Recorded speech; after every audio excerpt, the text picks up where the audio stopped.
রহমতুল্লাহি ওয়া বারাকাতুহু। অন্যান্য ধর্মাবলম্বী ভাইদের প্রতি আন্তরিক শুভেচ্ছা। আপনারা সবাই কেমন আছেন? যে আমি আল্লাহর শুকরিয়া আদায় করি আলহামদুলিল্লাহ যে আপনারা আপনাদের মহামূল্যবান আমানত ভোট দিয়ে আমাকে নির্বাচিত করেছেন। এই জন্য আমি আবার আল্লাহ শুকরিয়া আদায় করি আলহামদুলিল্লাহ।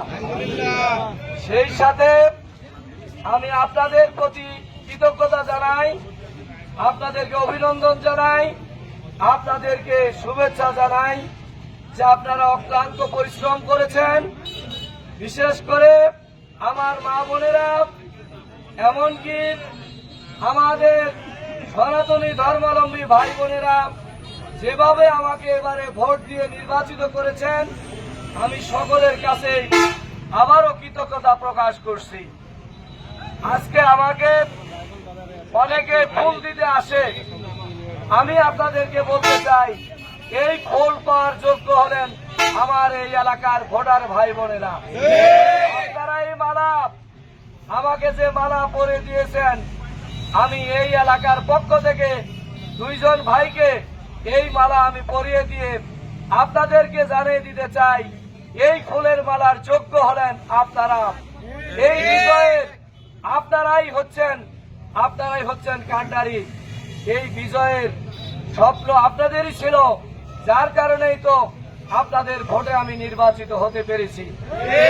এই জন্য আমি আপনাদের কাছে একটা অনুরোধ রাখতে চাই, আমার নিজের দলের নেতাকর্মী যারা আছেন তাদেরকেও বলবো, অন্য দলের যারা নেতাকর্মী আছেন তাদেরকেও বলবো, আমি বলেছি নির্বাচিত হওয়ার পর আমি কোনো দলের নই, আমি কোনো গোষ্ঠীর নই, আমি এই কুড়িগ্রাম 1 আসন তথা নাগেশ্বরী, ভরুঙ্গাবাড়ি এবং পচাকাটার সর্বস্তরের মানুষের এমপি।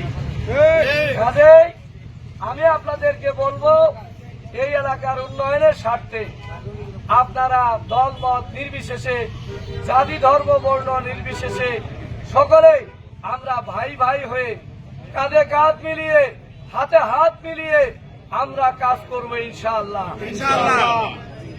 সেই ক্ষেত্রে আপনাদের সার্বিক সহযোগিতা কামনা করে আপনারা ইতিমধ্যেই অনেকে ফোনেও আমাকে বিভিন্ন এই করতে হবে সেই করতে হবে অনেকেই বলে